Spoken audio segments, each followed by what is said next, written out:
going on, everybody? Hope you're having a good evening. I'm just hanging out here in the brew shed, just chilling. I do have a video in the works right now. This is one of those videos, kind of like the bourbon barrel stout video, where I kind of just showed it from the beginning to the end of fermentation pretty much. I kind of wanted to do the same thing again with this beer. This is going to be my first lager beer. It's a Maibach beer, and as you'll see right here, it's just a Beersmith sheet that I printed out. I entered all this information into Beersmith and printed it out for brew day. Sometimes I just keep it on the tablet, but I did print it out. And the SRM's like, I don't know, that's actually pretty close to what the SRM is going to be on the beer, like color wise.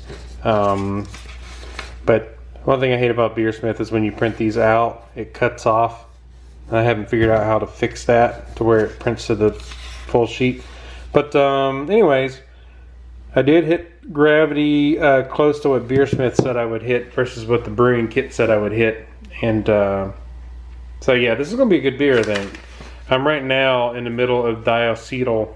It's called diacetyl rest, and what diacetyl rest is, for those that don't know, diacetyl rest is basically a stage in the fermenting. It's usually like post fermentation, really, because beer is really done fermenting after about 1.5 to 2 weeks. After that, you're really just letting it sit for a little bit longer, for like a week or so that the beer clears up, proteins settle out, and hop debris, anything else like that kind of settles out. Mostly just yeast and proteins at that point, unless you dry hop your beer. And but I'm doing what's called a diacetyl rest, and when you're lagering a beer, diacetyl rest is basically letting the yeast spend a few days cleaning up its yuckies, if you will. Like for instance, when I say yuckies, is like when the yeast ferments. When a lager yeast goes to work, it really goes to work. And it puts out a lot of sulfury flavor, like not flavors, but smells. And also there's like a buttery, butterscotchy flavor sometimes that it puts out when it's fermenting the beer. And that's why you gotta let it sit in a diacetyl rest period, where you basically raise the temperature up from its low ferment temp to the higher end, and you kind of let the yeast just kind of go back and clean up its funkiness. And those flavors really they do get cleaned up in those 2 to 3 days that the diacetyl rest happens. And then afterwards, as you're lagering, which is basically just another word for cold storage, the beer, as you drop the temperature in the lager phase, which can take like 4 to 6 weeks more on top of the 3-4 weeks of fermentation that you did with it. These beers take patience, because they can take up to about 2 to 3 months to be fully ready to drink. So when you cold storage it or lager it, you're allowing everything to just kind of fall out of the beer. You allow the beer to develop a real crisp, clear, clean flavor profile.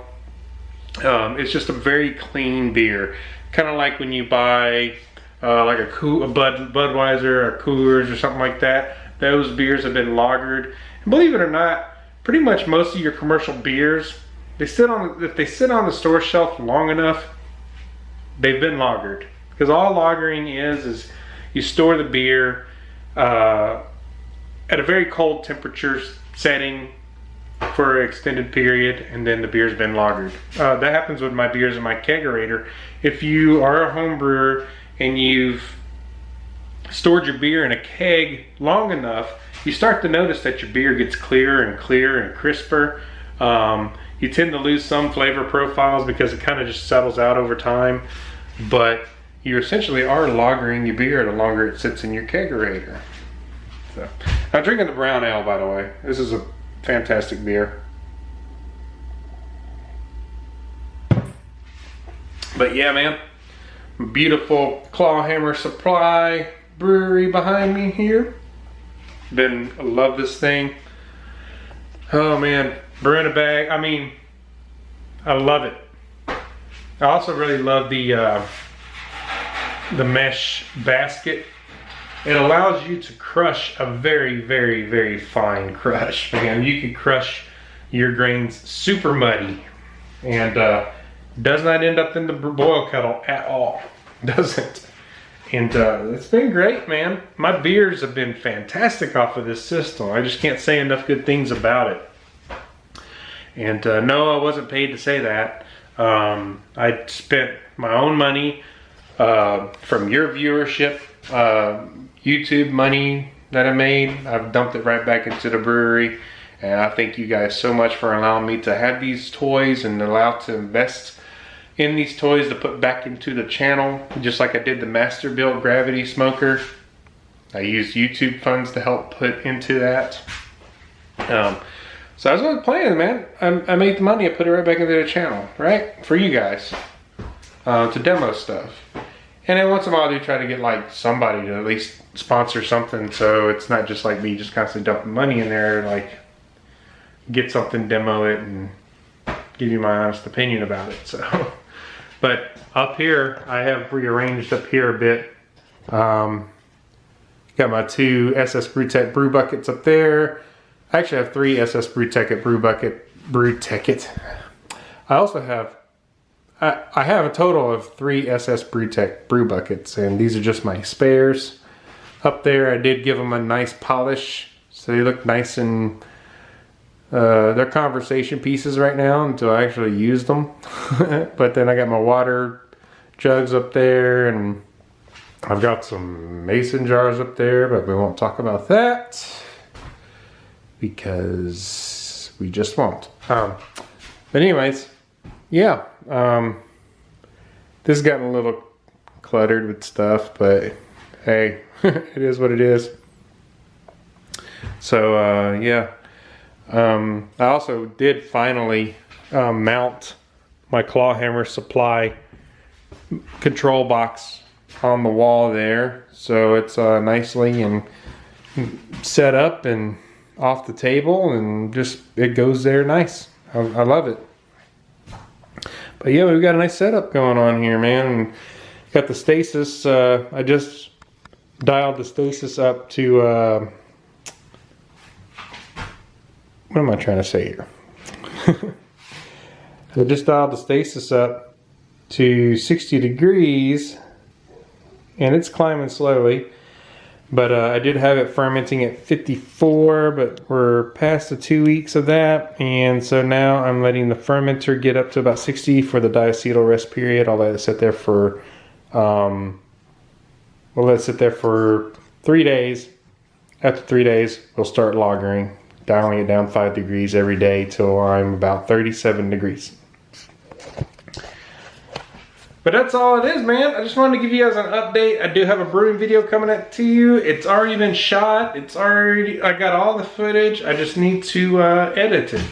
But I'm still collecting footage. So once I get all the footage together, I will get that out there for you guys to enjoy. I love brewing videos. I love doing brewing videos. I love barbecuing too. Another thing I was thinking about, man, everybody's been griddling lately. Everybody's been busting out their griddles and doing griddle videos and smash burgers and fajitas and cheesesteaks and everything. I want a griddle. I am hoping I can get one from Char Griller or somebody else. I don't really want to go buy one, especially since I'm going to make videos with it. I feel like the least somebody could do is toss one my way, and then I'll make videos with it, and they reap the benefit of me putting out promotional material, potential promotional material in exchange for the griddle. I do want to get a griddle. I have the griddle insert for the Traeger, and it works fine. It's only like I think it's like 24-inch griddle though. It's limited on space, and it's very kind of big and cumbersome, and finding a place to store it is kind of a challenge. That's the barbecue hack. I do like the barbecue hack, but I want more control I don't want just one blaring, blasting hot temperature on the griddle. I would like to have that control, you know? Be able to dial have a hotter zone and a cooler zone and everything. If I want to toast buns on one end and have a hotter section for searing or anything like that, that would be fantastic. So I do want to get a griddle and add it to my arsenal. We'll just see what happens. I have reached out to Char Griller. Char Griller, if you're watching, hook me up with a griddle, man. Might as well, right? I mean, I'm gonna video everything I cook on it. You know, I like videoing my cooks, all my outdoor ones. And I think I've had some nice, cool new content to the channel outside of the direct fire and smoking and everything I've been doing. And so we'll see, man. But yeah, I do want to get a griddle, and I will add a griddle once it comes available. Whether I eventually cave and buy one, because I have had the itch to buy one, but I'm like looking for a good deal on one. I'm not just gonna go out there and spend crazy money on a griddle. And I want a 36-inch griddle. I want a 4-burner. 4 or 5-burner. 4-burner would be perfectly fine. But check it out. Another thing that I was... Funny thing, guys. Rotisserie. I know this is a ramble. I hope you're still sticking around. I hope you're sticking around for this ramble. But anyways.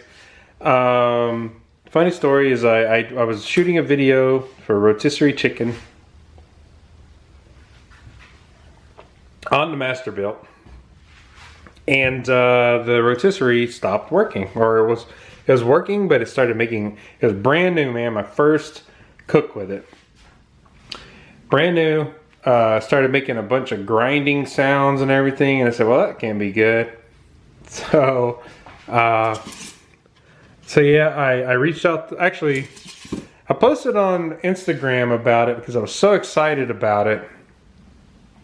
I was so excited to put it to use, and I started cooking with it, and everything was great. I was posting on Instagram like little short video here and there, and Masterbuilt liked it and everything, and somebody else got excited about it. But then I had to like leave a comment like, man, thing broke on me. Sounds terrible. You know, first cook with it and it broke. And Masterbuilt immediately commented like, hey, hit us up, private message us, and let's get this sorted. So I did. I private messaged Masterbuilt, and they were really cool about it, man. They're out of stock, the rotisseries right now. They've been a real hot item apparently. And so I'm waiting for another one to come in, and then I will demo it in a future video. And I might just put the other video out there as like a just whatever. But the customer service was fantastic. They did immediately reply to me. They apologized. They plan on sending me a replacement rotisserie as soon as one is available. So I'm just waiting for one to come into stock, and then I'll be doing some rotisserie video as well. So, man, I know like I've been slacking on the video front. I haven't had a lot of material to cover with you guys. I did have the rotisserie video I was going to put out there. That broke on me, and I kind of went through like a little bit of a cooking slump right now.